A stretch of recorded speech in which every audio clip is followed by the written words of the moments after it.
Jack ഒരു കുപ്പി പൊട്ടിച്ച് അതിന്റെ അടിഭാഗം കല്ലിൽ തേച്ച് മിനുസപ്പെടുത്തി ഒരു ഡൈവിംഗ് മാസ്ക് ഉണ്ടാക്കി. തീയിൽ പഴുപ്പിച്ച പ്ലാസ്റ്റിക് കുപ്പി ഇതിനോട് ചേർത്ത് ഒട്ടിച്ച് ടേപ്പ് ചെയ്തതോടെ സംഗതി ഉഷാറായി.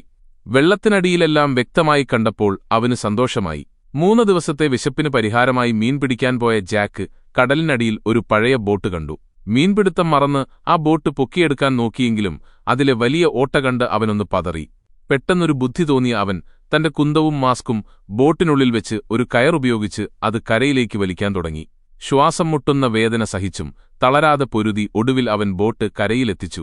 സഹായത്തിന് വന്ന കൂട്ടുകാരെയും സാമിനെയും ദേഷ്യത്തോടെ ഓടിച്ച അവൻ തന്റെ ഭാര്യയെ കണ്ട് ഒന്നമ്പരന്നു.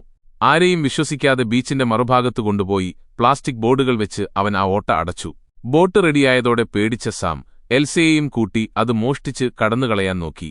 ജാക്ക് പിന്നാലെ ഓടിയെങ്കിലും അധികം വൈകാതെ ആ ബോട്ടിൽ വെള്ളം കയറാൻ തുടങ്ങി. ഇത് അവരെ വിശ്വാസമില്ലാത്തതുകൊണ്ട് ജാക്ക് ഒപ്പിച്ച ഒരു കെണിയായിരുന്നു.